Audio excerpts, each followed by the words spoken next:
Hello' friends, মই আজি এনেকুৱা এক্সাৰচাইজ লৈ আহিছোঁ যি এক্সাৰচাইজ কৰিলে ব্ৰেইনৰ ৰিয়েকশ্যন টাইম আমাৰ বেটাৰ হ'ব আৰু মেমৰি কেপাচিটি বাঢ়িব, লগতে সোনকালে কেটচ কৰি লং টাৰ্ম মেমৰিলৈ কনভাৰ্ট কৰাৰ কাৰণে সহায় কৰে।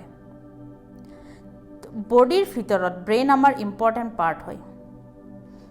তো আমি বডিৰ কাৰণে এক্সাৰচাইজ কৰোঁ, বডি ফিট ৰখাৰ কাৰণে এক্সাৰচাইজ কৰোঁ, মাছালছ বঢ়োৱাৰ কাৰণে আমি জিম কৰোঁ, বা ষ্টেমিনাৰ বা বডি ষ্ট্ৰেংথ বঢ়োৱাৰ কাৰণে ৰানিং কৰোঁ, কাৰ্ডিঅ' কৰোঁ। তো আমি ব্ৰেইন ফিট কৰাৰ কাৰণে কি কৰোঁ? এক্সাৰচাইজ কৰোঁনে? আৰু কেনেকৈ আমি ব্ৰেইন ফিট ৰাখিব পাৰিম? তো মই আজি ব্ৰেইন ফিট ৰখাৰ কাৰণে 4টা এক্সাৰচাইজ আপোনালোকৰ আগত কৰিম। এই 4টা এক্সাৰচাইজ যদি আপোনালোকে ডেইলি কৰিব পাৰে তেনেহ'লে আপোনালোকৰ ব্ৰেইন ৰিয়েকশ্যন টাইমিং বাঢ়িব আৰু মেমৰি কেপাচিটি বাঢ়িব। সৰু সুৰা বস্তু যে আপোনালোকে পাহৰি যায়, যেনে চাবি থৈ পাহৰি যায় বা ক'ৰবাত পেন পাহৰি যায়, কিবা পাহৰি যায়, সৰু সুৰা প্ৰব্লেম ছল্ভ হ'ব। তো আপোনালোকে 4টা এক্সাৰচাইজ কৰিব।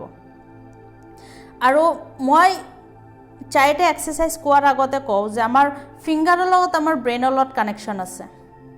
চাবচোন, বেছি ঠাণ্ডা বস্তু বা বেছি গৰম বস্তুৰ আমাৰ হাত লাগিলে মিলি ছেকেণ্ডৰ আগতে আমাৰ হাত উঠি আহে, চেঞ্চেশ্যন হয়। বাট ইফালে হাত বা বেলেগ পাৰ্টছ বডিৰ যদি ঠাণ্ডা বা গৰমত লাগে ইমান সোনকালে ৰিয়েকশ্যন নকৰে, বাট ফিংগাৰ লগাৰ লগে লগে বেছি সোনকালে ৰিয়েক্ট কৰে। তো আমাৰ ফিংগাৰ্ছৰ লগত আমাৰ ব্ৰেইনৰ লগত ডাইৰেক্ট কানেকশ্যন আছে। আৰু একুপ্ৰেছাৰতো চাব, হাতৰ কিছুমান পইণ্ট আছে, এইবিলাক পইণ্টৰ জৰিয়তে আমাৰ কিছুমান বেমাৰ ঠিক কৰে। সেইটো কমপ্লিটলি চায়েন্স হয়। তো মই ষ্টাৰ্ট কৰোঁ এক্সাৰচাইজ 4টা।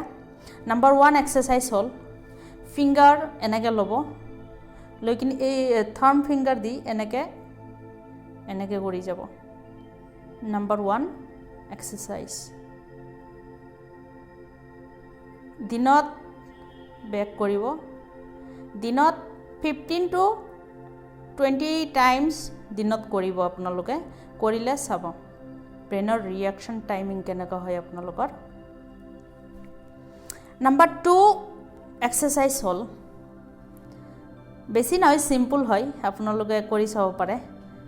এনেকৈ ল'ব, এই দুটা ফিংগাৰ এনেকৈ টাচ কৰি থাকিব, আকৌ এই দুটা টাচ কৰিব, আকৌ এনেকৈ টাচ কৰিব, এনেকৈ ল'ব, আকৌ বেক কৰিব। 15 to 20 মিনিটছ টাইমছ দিনত আপোনালোকে কৰিব ডেইলি। 21 ডেইজলৈ কৰিব।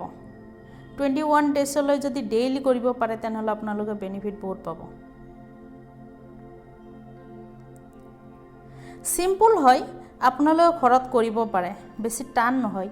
আপোনালোকে কৰি চাওক, আপোনালোকৰ সৰু সুৰা যিখিনি পাহৰাৰ প্ৰব্লেম আছে এইখিনি আপোনালোকে ছল্ভ হ'ব আপোনালোকৰ।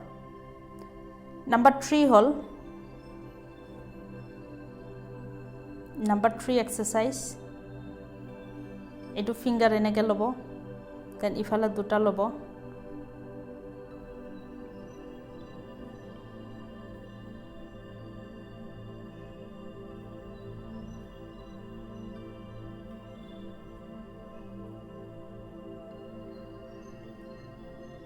এইটো কৰিলে। Then number 4 exercise, last. দুটা হাত এনেকৈ ল'ব, লৈ কিনি এই দুটা এনেকৈ ক্ল'জ কৰিব, ক্ল'জ কৰি এনেকৈ দিলে, দি কিনি এনেকৈ উঠাই দিব, আকৌ এইটো উঠাই দিব, এনেকৈ উঠালে আকৌ এনেকৈ স্পীডত কৰি থাকক। 20 to 25 টাইমছ আপোনালোকে কৰিব। চাব ফিংগাৰ ফিট হ'ব, লগতে আমাৰ ব্ৰেইনো ফিট হ'ব। দুটা হাত যেতিয়া একেলগে আমাৰ এক্সাৰচাইজ কৰা যায় তেতিয়া আমাৰ লেফ্ট হেমিস্ফিয়াৰ এণ্ড ৰাইট হেমিস্ফিয়াৰ আমাৰ বেলেঞ্চ হয়। তো বেলেঞ্চ হ'লে আমাৰ মিড ব্ৰেইন এক্টিভেশ্যন হোৱাত আমাৰ সহায় হয়। সেইকাৰণে আপোনালোকে ডেইলি কৰিব। আৰু এই 4টা এক্সাৰচাইজ যদি আপোনালোকে ডেইলি কৰিব পাৰে তেনেহ'লে আপোনালোকৰ মেমৰি কেপাচিটি বহুত বাঢ়ি যাব। আপোনালোকে ক'ৰবাত সৰু সুৰা বস্তু থৈ কিনি পাহৰি যায়, এই পাহৰি যোৱাৰখিনি আপোনালোকৰ বহুত বেনিফিট পাব। ইয়াৰ পৰা পাহৰা কমিব আপোনালোকৰ। কোনোবা পেন পাহৰি যায়, কোনোবা চাবি পাহৰি যায়, কোনোবা কিবা পাহৰি যায়, এই সৰু সুৰা বস্তু পাহৰাৰ বেমাৰ কমিব। এইকেইটা এক্সাৰচাইজ যদি ডেইলি কৰিব পাৰে।